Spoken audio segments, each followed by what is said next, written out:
Hello bachcho, let's read the question. So the question over here says, on the basis of your understanding of the following passage and related studied concepts, fossils are the remains of long dead organisms that have escaped decay and have after many years become part of Earth's crust. A fossil may be preserved remains of the organism itself, the impression of it in the sediment, or marks made by it during its lifetime. For fossilization to occur, rapid burial of the organism is required. Fossils provide record of appearance and extinction of organism from species to whole taxonomic groups.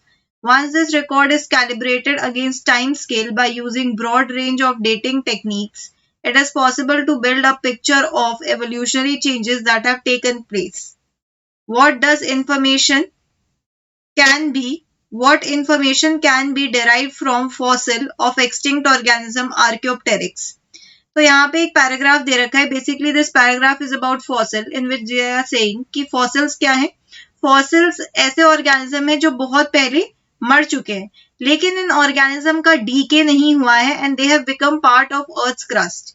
Now ये जो fossil है ये organism as a whole भी हो सकता है, या organism का कोई पार्ट भी हो सकता है, या ऑर्गेनिज्म का सिर्फ इंप्रेशन हो सकता है, या ऑर्गेनिज्म की कोई एक्टिविटी का इंप्रेशन या ऑर्गेनिज्म की किसी एक्टिविटी का मार्क भी हो सकता है. ठीक है. और अगर फॉसिलाइजेशन होना है, मतलब किसी डेड ऑर्गेनिज्म का फॉसिल बनना है, तो उसका बरियल बहुत जरूरी है, रैपिड बरियल. क्यों रैपिड बरियल जरूरी है? क्योंकि इस ऑर्गेनिज्म का डेथ होने के बाद डीके होना शुरू हो जाता है. ठीक है. तो इस डीके को प्रिवेंट करने के लिए उसका बरियल होना बहुत जरूरी है. नाउ फॉसिल से हमें क्या इंफॉर्मेशन मिलती है? ये मिलती है कि वो ऑर्गेनिज्म कैसा दिखता होगा, उस ऑर्गेनिज्म की क्या एज रही होगी, और उस ऑर्गेनिज्म का एक्सटिंक्शन कब हुआ होगा. राइट. और इन सारी इंफॉर्मेशन से हम क्या कर सकते हैं? एवोल्यूशनरी चेंजेस की एक पिक्चर ड्रॉ कर सकते हैं. नाउ इस पैसेज के बेसिस में दे आर सेइंग कि आर्कियोप्टेरिक्स एक एक्सटिंक्ट ऑर्गेनिज्म है और इसके फॉसिल से हमें क्या क्या इंफॉर्मेशन मिलती है. राइट. तो इस क्वेश्चन का की कंसेप्ट क्या हो जाएगा? इस क्वेश्चन का यहाँ पे की कंसेप्ट हो जाएगा आर्कियोप्टेरिक्स. आर्कियोप्टेरिक्स का फॉसिल या आर्कियोप्टेरिक्स के फॉसिल से हमें क्या इंफॉर्मेशन मिलती है? आर्कियोप्टेरिक्स के फॉसिल से हमें ये इंफॉर्मेशन मिलती है कि Archaeopteryx is a connecting link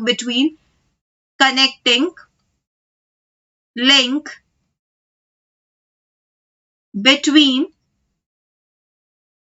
reptiles and birds. Reptiles और बर्ड्स के बीच का कनेक्टिंग लिंक है. इसका मतलब क्या है? इसका मतलब ये है कि हमको इसके फॉसिल में बर्ड और रेप्टाइल दोनों के फीचर्स देखने को मिले. ठीक है. अगर मैं बात करूं यहाँ पे पर्टिकुलरली कि रेप्टाइल के कौन कौन से फीचर देखने को मिले, तो यहाँ पे हम देख सकते हैं कि रेप्टाइल के हमको ये देखने को मिला कि इट हैज टीथ. हमें पता है मॉडर्न बर्ड्स के पास टीथ नहीं होते हैं. ठीक है. मॉडर्न बर्ड्स के पास क्या है? टीथ नहीं प्रेजेंट है, लेकिन रेप्टाइल्स के पास टीथ प्रेजेंट होते हैं. तो आर्कियोप्टेरिक्स में टीथ थे. Then there were claws in four limbs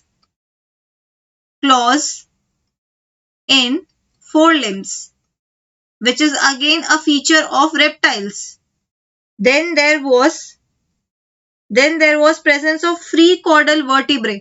मतलब ये जो लास्ट वर्टिब्रे होते हैं ना, स्पाइनल कॉर्ड के लास्ट वर्टिब्रे, ये जो वर्टिब्रल कॉलम के वर्टिब्रे लास्ट वर्टिब्रे होते हैं उन्हें कॉर्डल वर्टिब्रे कहते हैं. ठीक है. So they were free caudal vertebrae. Right. अब अगर हम बात करें कि बर्ड्स के कौन कौन से फीचर है, तो इनके पास बीक होती है. आर्कियोप्टेरिक्स के पास बीक है, और बीक किसका फीचर है? रेप्टाइल का फीचर नहीं है, बर्ड्स का फीचर है. Right. Then it has streamline body just like birds. Streamline body. Next feature क्या है? बाइपेडल लोकोमोशन मतलब दो पैरों पे चलने वाला लोकोमोशन. बाइपेडल लोकोमोशन जैसे कि कुछ बर्ड्स में होता ही है, बर्ड्स में बाइपेडल लोकोमोशन होता है.